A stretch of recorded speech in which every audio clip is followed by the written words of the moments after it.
नमस्कार प्यारे बच्चों, आप सभी का बहुत बहुत स्वागत है। हम आज जो आईयूपीएसी नामकरण है उसको कंटिन्यू करेंगे। कल इसके रूल्स जो भी थे मैंने आपको पूरा बता दिया था और ये संकुल लवण कहलाते हैं। योगशील आणविक यौगिक के प्रकार होते हैं। तो कल मैंने कुछ आपको एग्जाम्पल बताए थे। हम आज की क्लास को कंटिन्यू करते हैं। सभी बच्चे जुड़ जाएँ। एक बार पुनः सभी का बहुत बहुत स्वागत है। तो आइए बच्चों, यहाँ पर एक फार्मूला लिखा हुआ है जो कि संकुल लवण है, आप देख सकते हैं। तो यहाँ पे बच्चों लगा हुआ है Pt मतलब प्लेटिनम और NH3 एमीन। आपको मैंने बताया था एमीन कैसा लिगेंड होता है, ये उदासीन लिगेंड होता है बच्चों, आप लोग जानते हो। इसके यहाँ पर समन्वय संख्या आप देख सकते हो 6 दी हुई है और यहाँ पे है Cl4। तो आप लोग जानते हो बच्चों, आपको बताया था, देखिए कल मैंने आपको बताया था कि ये Cl यदि इस तरफ लिखे रहते हैं तो साधारण आयन होते हैं। केवल आपको इतना करना है कि यदि ये बाद में लिखे हैं तो आपको इनको बाद में लिखना है, और यदि ये इस तरफ लिखे रहेंगे तो आपको इनका नाम बच्चों पहले लिखना है, ठीक है ना। तो आप ये तो जानते हो कि सबसे पहले हम क्या करते हैं, यदि ये यहाँ पर हैं तो हम मतलब साधारण आयन इनसे लिखना स्टार्ट करेंगे, और ये लास्ट में तो इनको हम सबसे लास्ट में लिखते हैं। अब चूंकि ये लास्ट में तो अभी इसमें से स्टार्ट करेंगे, तो सबसे पहले हम लिगेंड का नाम लिखेंगे, लेकिन लिगेंड से पहले हम लिखते हैं समन्वय संख्या। तो यहाँ पे आप जानते हो बच्चों कि कितने दिया हुआ है, यहाँ पे 6 दिया हुआ है, ठीक है ना। तो हम क्या करेंगे, सबसे पहले यहाँ से लिखेंगे हेक्सा। क्या लिखेंगे बच्चों, हमें यहाँ से इसका सबसे पहले हेक्सा एमीन, चूँकि NH3 को हम एमीन बोलते हैं तो यहाँ से हमने क्या लिखा, हेक्सा एमीन। इतना आपको क्लियर है बच्चों। अब चूँकि यहाँ से क्या है, ये प्लेटिनम, तो इसको डायरेक्ट हम ऐसे लिख देंगे बच्चों, हेक्सा एमीन प्लेटिनम, ठीक है। अब आपको ध्यान रखना है कि ये केंद्रीय धातु परमाणु होता है, इसके यहाँ पर ब्रैकेट में हमें क्या लिखना पड़ता है, ऑक्सीकरण संख्या लिखनी पड़ती है। तो ऑक्सीकरण संख्या भी आपको मैं निकाल के बताऊंगा। और ये क्या है बच्चों, क्लोरीन है ना, इसको हम लिखेंगे यहाँ पे क्लोराइड। क्या लिखेंगे बच्चों, हम यहाँ पे इसको लिखेंगे क्लोराइड। तो इसका नाम आप समझिए, इसका नाम क्या हो जाएगा बच्चों, इसका नाम हो जाएगा hexa amine platinum chloride. Clear है। अब हमें केवल इसकी ऑक्सीकरण संख्या देखना है। तो ऑक्सीकरण संख्या और निकालना आप लोग जानते हो, मैं फिर भी आपको यहाँ से बता दे रहा हूँ बच्चों, है ना। इसकी ऑक्सीकरण संख्या हम कैसे निकालते हैं, 1-2 में आपको मैं यहाँ से करके दिखा दे रहा हूँ, फिर आप लोग एक बार और प्रैक्टिस करेंगे तो सीख जाएंगे। ऑक्सीकरण संख्या निकालना, देखो अब यहाँ पे हमेशा केंद्रीय धातु परमाणु की निकालते हैं बच्चों, तो इसको X मानते हैं, कल मैंने बताया था, तो हमने इसको X मान लिया। अब एमीन, ठीक है। अब आपको ध्यान देना कि यहाँ पे एमीन जो है लिगेंड है और ये उदासीन होता है, मतलब इसकी 0 होती है। कैसे होती है बच्चों, 0 होती है, तो आपको मालूम है। तो यहाँ पे हम क्या करेंगे, यहाँ पे हमारा हो गया 0। अब यहाँ पे 6 लगाए तो इंटू क्या हो जाएगा बच्चों, ये 6, ठीक है ना, और प्लस यहाँ पे। अब Cl मतलब कैसा होता है, ये Cl के ऊपर माइनस लगा रहता है, कल मैंने आपको बताया था। तो Cl को तो यहाँ पे हम मानेंगे -1, और इंटू क्या हो जाएगा बच्चों हमारा यहाँ पर 4। अब इसको आप, और यहाँ पे इक्वल क्या हो जाएगा 0। जब आप इसको पूरा सॉल्व करेंगे तो आपके पास क्या आएगा, x प्लस, अब 0 से इंटू हुआ तो यहाँ पे क्या होगा हमारे पास 0, प्लस माइनस माइनस, और ये आपके पास 4 आ गए, तो यहाँ से क्या हुआ हमारे पास -4 इक्वल बच्चों 0। तो यहाँ से आप देख पाते हैं plus minus minus x minus 4 equal क्या हुआ 0। तो लास्ट में हमारे पास क्या जाएगा, x इक्वल 4 आ जाएगा, है ना। तो यहाँ पे हम क्या लिखेंगे, 4 लिख देंगे, इसकी ऑक्सीजन संख्या हो जाएगी 4। जब तक हम ये नहीं लिखेंगे ये कंप्लीट नहीं माना जाएगा। और आप जानते हो ये जो 4 लिखेंगे ये रोमन अंकों में लिखेंगे। कैसे लिखेंगे हम, इनको हमें रोमन अंकों में लिखना है, अच्छे से याद रखिए बच्चों। तो उम्मीद है कि आपको ये समझ में आ गया होगा अच्छे से, ठीक है ना। चलिए अगला देखिए, और इसको अच्छे तरीके से आप लोग समझिए। नेक्स्ट आपको देखना है कि अगला कौन सा है, हम अगला लिखते हैं, ठीक है बच्चों। चलिए, तो मान लीजिए हम यहाँ पे एक और उदाहरण लेते हैं। मान लीजिए यहाँ पे लिखा है बच्चों K2, यहाँ पे ये वाला ब्रैकेट लगाएंगे आप, इसके अंदर यहाँ पे Ni है ना, निकल है ये, और ये छोटे वाले ब्रैकेट में यहाँ से बच्चों हमने लिखा Cn, और यहाँ से ये 4, और ये वाला हमने ब्रैकेट क्लोज कर दिया। तो अब देखो ये यहाँ से Cn इस छोटे वाले ब्रैकेट में है, तो ये तो हो गया लिगेंड। अब चूंकि यहाँ पे K2 के यहाँ पे जो पहले है तो हम इसका सबसे पहले नाम लिखेंगे, क्योंकि हमने नियम लिखा था कि हम धनायन का नाम पहले लिखेंगे। तो K क्या है बच्चों, पोटेशियम है, आप लोग जानते हो क्या है यहाँ से, ये पोटेशियम। तो हम क्या लिखेंगे यहाँ से, नाम अच्छे समझ लेना आप लोग, आज इसके बाद मिस्टेक नहीं होना चाहिए। हमने यहाँ से लिखा बच्चों पोटेशियम, ठीक है। अब यहाँ से 4 है, तो 4 को क्या बोलते हैं आप लोग जानते हो, टेट्रा बोलते हैं बच्चों। तो पोटेशियम टेट्रा। अब ये Cn ऋणावेश लिगेंड है, आप जानते हैं। तो टेट्रा के बाद क्या जाएगा यहाँ पे, साइनो। क्या जाएगा बच्चों, टेट्रा साइनो। अब यहाँ से Ni है बच्चों, तो चूँकि आपको मैंने कल बता दिया था कि इसमें हम लगाएंगे 8, तो इसका नाम हो जाएगा, ठीक है। समझना अच्छे से, आपको समझ में आ रहा हो तो कमेंट करके बताइए आप लोग। पोटेशियम टेट्रा साइनो निकिलेट, ठीक है। ब्रैकेट में हम यहाँ पे क्या लिख देंगे बच्चों, ब्रैकेट में हम इसकी ऑक्सीकरण संख्या लिखना है, तो ऑक्सीजन संख्या मैं इसकी और आपको बता दे रहा हूँ। तो पोटेशियम की होती है 1, चूँकि यहाँ पे 2 लगा है तो 1 इंटू क्या हो जाएगा 2, प्लस हमेशा इसकी केंद्रीय धातु परमाणु को निकालेंगे तो इसको हमने x मान लिया, प्लस Cn की आप जानते हो -1 होती है, कितनी होती है -1, इंटू क्या है यहाँ से 4 लगा हुआ है तो इंटू 4 आ गया बच्चों। इसको सॉल्व करेंगे, इसमें इंटू करोगे तो 2 आएगा, प्लस यहाँ से क्या हुआ x प्लस माइनस माइनस, और 1 का 4 में करेंगे तो माइनस क्या जाएगा 4, इंटू हमारे पास क्या आ गया बच्चों 0। अब इसको -4 में से ये 2 जाएंगे तो क्या बचेगा -2, प्लस हमारे पास क्या है x इक्वल 0। क्लियर है। और यहाँ से बच्चों क्या जाएगा x इक्वल, ये इस तरफ जाएंगे तो 2, तो यहाँ पे हम क्या लिख देंगे रोमन अंकों में ये 2। क्लियर है। तो ये इसका नाम पूरा क्या हो जाएगा बच्चों, पोटेशियम टेट्रासाइनोनिकलेट। उम्मीद है अब आपसे पूरे तरीके से ये बनेंगे, ठीक है, गलत नहीं करना। चलिए और देखिए आप लोग अच्छे से समझिए, ठीक है बच्चों। हम इनको और देखते हैं। देखिए तो यहाँ पे क्या लिखा है, यहाँ पे लिखा है K, यहाँ पर फिर ये केंद्रीय धातु परमाणु में बच्चों Ag, यहाँ पर है Cn और यहाँ पे लगे हैं 2। तो हम पोटेशियम से स्टार्ट करेंगे, कहाँ से फिर शुरू करेंगे बच्चों, हम लिखेंगे पोटेशियम से। कहाँ से लिखेंगे, पोटेशियम से, ठीक है। तो सबसे पहले हम क्या लिखेंगे बच्चों, यहाँ से पोटेशियम, देखते हैं ना आप लोग। अब चूंकि 2 है तो 2 को हम क्या बोलेंगे बच्चों, यहाँ से आप जानते हो क्या बोलेंगे इसको, हम बताइए। इसको हम यहाँ से क्या बोलते हैं, 2 को डाई, तो पोटेशियम डाई। अब ये C है तो Cn है, तो इसको फिर हम साइनो ही लिखते हैं, याद रखिए क्या लिखेंगे साइनो। तो देखिए बच्चों पोटेशियम डाई साइनो। अब ये Ag है तो इसको क्या लिखेंगे, इसको हम लिखेंगे अर्जेंटेट। क्या लिखेंगे बच्चों, इसको हम लिखते हैं अर्जेंटेट, याद रखिए। तो ये हमारा अर्जेंटेट हो गया, और ब्रैकेट में हमारा क्या आएगा यहाँ से, अब आप बताइए, हमारी यहाँ जाएगी ऑक्सीकरण संख्या। ऑक्सीकरण संख्या आप लोग अब यहाँ से निकाल लेंगे, मुझे भरोसा है कि आप अच्छे से अब निकालना सीख जाएंगे। तो इसकी ऑक्सीजन संख्या निकलेगी बच्चों 1। कितनी निकलेगी 1, कहीं कोई डाउट तो नहीं है, अच्छे से में आ रही, कितनी आई इसकी 1। कैसे आई है देखें आप लोग। तो पोटेशियम है, पोटेशियम को हमने कितना मान लिया 1, प्लस Ag को हमने क्या माना यहाँ से बच्चों x, प्लस Cn के ऊपर -1 होता है तो Cn को हमने क्या माना बच्चों -1, और इंटू में यहाँ से क्या जुड़ा हुआ है यहाँ से 2, इक्वल क्या हुआ हमारे पास 0। तो यहाँ से 1 प्लस x, ठीक है, प्लस माइनस माइनस, और ये क्या हुआ 2, इक्वल क्या हुआ बच्चों 0। -2 में से प्लस का 1 जाएगा तो क्या बचेगा -1 प्लस x इक्वल क्या हुआ 0, और यहाँ से क्या हो जाएगा x, यहाँ से माइनस का इस तरफ आएगा तो 1। तो इसकी ऑक्सीजन संख्या कितनी निकली बच्चों 1 निकल रही है।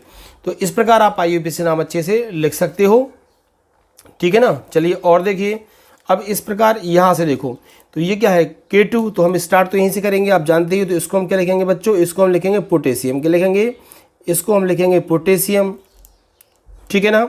अब इसके बाद यहाँ पे 4 है तो टेट्रा, तो क्या हो जाएगा पोटेशियम टेट्रा। अब ये देखो I है, क्या है बच्चों ये I, तो I को आप लोग जानते हो क्या लिखेंगे, चूँकि यहाँ से O जोड़ेंगे क्योंकि ये भी नेगेटिव है, ऋणात्मक लिगेंड है, तो इसको हम लिखेंगे आयोडो। क्या लिखेंगे बच्चों आयोडो, है ना। और यहाँ से Hg आ गया तो मर्क्यूरेट। क्या लिखेंगे बच्चों मर्क्यूरेट, मर्क्यूरेट, ये हमने इसको लिख दिया। अब क्या करना है, बस ब्रैकेट में हमें क्या लिखना है, इसकी ऑक्सीकरण संख्या निकालनी है।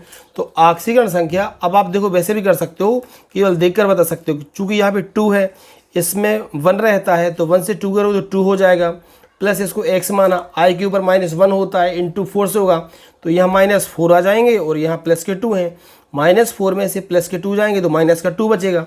माइनस का 2 जब इक्वल के इस तरफ आएगा तो प्लस का 2 हो जाएगा। तो ये हर बार सॉल्व करने की आवश्यकता नहीं है, हम देखकर भी इनको बता सकते हैं। तो ऑक्सीजन संख्या कितनी आ गई बच्चों, यहाँ से ऑक्सीजन संख्या निकल के आई है 2। इतना समझ में आ रहा है, आप लोग मुझे कमेंट करके बताइए, कमेंट करके बताएं आप लोगों को अच्छे से समझ में आ रहा है कि नहीं, बताएं जल्दी से आप लोग। चलिए अब आपको ध्यान रखना है यहाँ से, और देखते हैं हम लोग। चलिए अब एक और देखिए आप लोग यहाँ से, है ना। नेक्स्ट नंबर 5 नंबर देखिए, ये इंपॉर्टेंट है थोड़ा सा।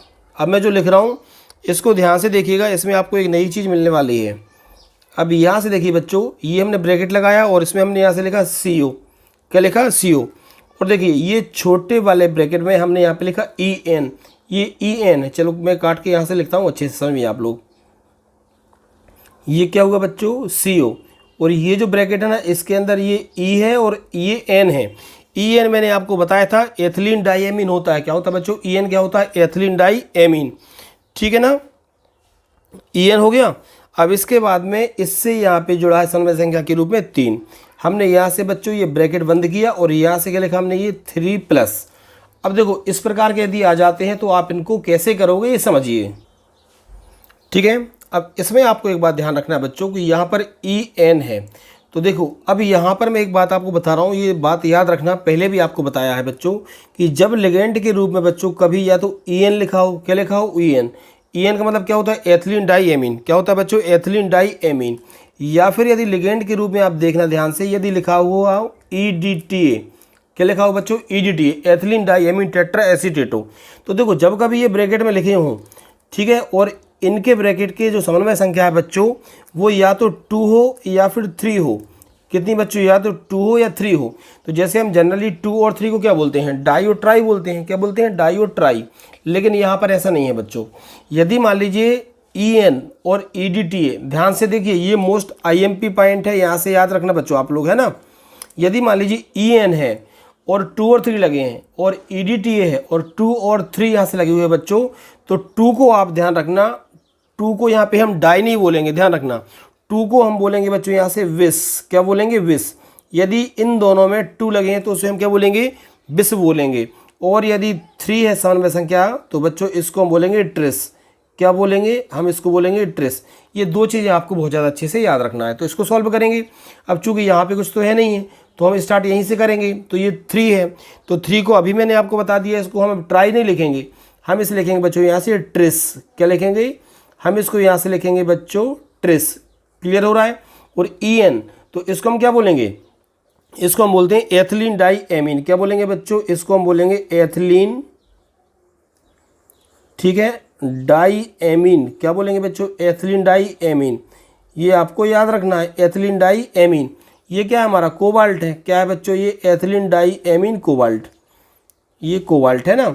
अब इसकी समन्वय संख्या आप लोग निकालेंगे, ऑक्सीजन संख्या 3+ है, तो यहाँ पे आपको ध्यान रखना इसको हो जाएगा 3। और चूंकि प्लस है मतलब आयन है, तो इसके बाद में आपको आयन जरूर लिखना है। जब भी यहाँ पे प्लस या माइनस लगा हो तो आप लास्ट में आयन जरूर लिखेंगे। और इसकी ऑक्सीजन संख्या आप लोग सॉल्व करके निकाल लेंगे तो कितनी आएगी बच्चों? यहाँ पे आ जाएगी इसकी ऑक्सीजन संख्या 3 आ जाएगी। कितनी आ जाएगी? 3। तो कर पाएंगे कि नहीं आप लोग? ठीक है, इस प्रकार से क्या करना है बच्चों कि जितनी ज़्यादा प्रैक्टिस आप लोग करोगे उतना ज़्यादा आपको क्या हो जाएगा, यहाँ से बेनिफिट इसका होगा। चलिए और देखते हैं हम।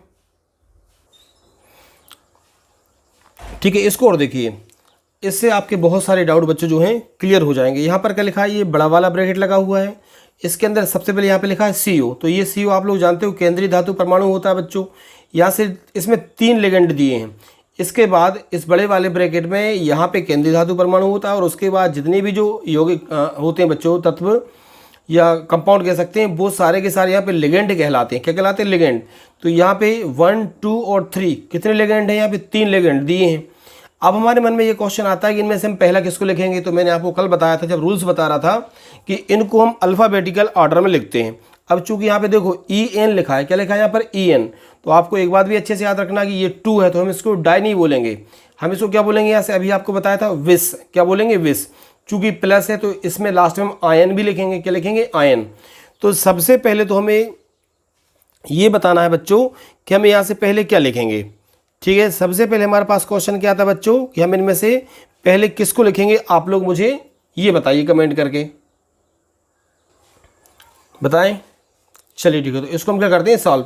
तो देखो इसे हम लिखते हैं एक्वा, ए से स्टार्ट करते हैं। तो सबसे पहले हम इसको लिखेंगे और ध्यान रखना ये उदासीन है, आपको बताया था मैंने कि NH3 और H2O ये एक्वा होते हैं और इनके ऊपर कुछ नहीं होता, ये उदासीन होते हैं। तो हम इसको स्टार्ट करेंगे बच्चों H2O से, मतलब एक्वा से। कहाँ से शुरू करेंगे? इसको हम शुरू करेंगे बच्चों एक्वा से। तो एक्वा हो गया। अब इसके बाद इसको हम क्या लिखेंगे बच्चों? साइनो। क्या लिखेंगे? साइनो। तो एक्वा साइनो, याद रखना एक्वा साइनो। और 2 है तो इसको क्या लिखेंगे? यहाँ से विस। क्या लिखेंगे बच्चों? एक्वा साइनो विस। और इसको आप लोग जानते हो क्या बोलते हैं? इसको हम बोलेंगे बच्चों एथिलीन डाइएमीन। अभी आपको बताया था एथिलीन डाइएमीन। तो ये हमारा हुआ एथिलीन डाइएमीन। ठीक है, और यहाँ से ये CO क्या है बच्चों हमारे पास? ये हमारे पास कोबाल्ट। क्या है ये? कोबाल्ट।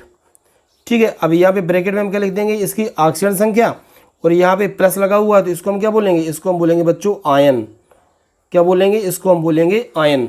अब इसकी आपको क्या निकालना है, ऑक्सीजन संख्या निकालना है। एक बात और ध्यान रखना कि यदि मान लीजिए यहाँ पे जो +2 है ना बच्चों, तो जब आप ऑक्सीजन संख्या निकालोगे तो हम जो बराबर करके 0 करते हैं ना, तो वहाँ पर जैसे ये 2 है तो ये बराबर में आ जाएगा 2, और यहाँ पे प्लस है तो प्लस ही आएगा। ये आपको ध्यान रखना है किस तरीके से। चलिए, तो यहाँ पे इसकी ऑक्सीजन संख्या निकालेंगे, तो इसको हमने क्या मान लिया बच्चों, x। क्या मान लिया, x। अब H2O तो इसका उदासीन होता है तो इसको मानेंगे 0। क्या मानेंगे, 0 प्लस CN, आप लोग जानते हो क्या होता है इस पे, -1 प्लस इसको क्या मानते हैं बताइए आप लोग, EN और EDTA। इसको EDTA के ऊपर -4 होता है तो इसको हम मानते हैं 0। क्या मानेंगे, इसको 0 मानते हैं। 2 से होगा तो डायरेक्ट 0 ही आ जाएगा। अब देखो इक्वल में यहाँ पे हम 0 लिखते थे, लेकिन यहाँ पर 2 प्लस है तो यहाँ पर हम लिखेंगे 2। क्या लिखेंगे बच्चों, हम यहाँ पर लिखेंगे 2। अब इसको आपको केवल सॉल्व कर लेना है, तो यहाँ से आपका x हुआ। ठीक है, अब -1 है बच्चों, तो यहाँ पे आपको ध्यान रखना क्या हो जाएगा। अब बताओ आप लोग, यहाँ पर ये -1 है, क्या होगा यहाँ पर, तो ये आपका प्लस माइनस हम यहाँ से कर लेते हैं, ये हमारा क्या हुआ, +-1। ठीक है, अब बराबर यहाँ पे क्या आ रहा है, केवल 2। अब और कुछ तो यहाँ पे है नहीं है, तो यहाँ पे x बराबर हमने क्या लिखा बच्चों, 2, और ये माइनस का इस तरफ आए तो प्लस का 1। ठीक है ना, जब सॉल्व करेंगे तो क्या आएगा, 3। तो इसकी ऑक्सीजन संख्या बच्चों आ जाएगी 3। रोमन में लिखना है, बस केवल इतना सा काम है, आप इनको अच्छे से पढ़िए। ठीक है ना, और आपको बहुत सारे मैं IUPAC नाम दूंगा जो कि बता दूंगा आपको कब मिलने वाले हैं, उनको आप लोग अच्छे से सॉल्व करके और देखेंगे। ठीक है बच्चों, तो आज केवल इतना ही, आप अच्छे से इनकी प्रैक्टिस करिए, और यदि आपसे कोई नहीं बनते तो आप लोग मुझे कमेंट मैसेज करके बता दीजिए। ओके बच्चों, क्लास अच्छी लगी हो तो लाइक ज़रूर करिए। ठीक, मिलते हैं कल शाम को 8:30 बजे। Thank you.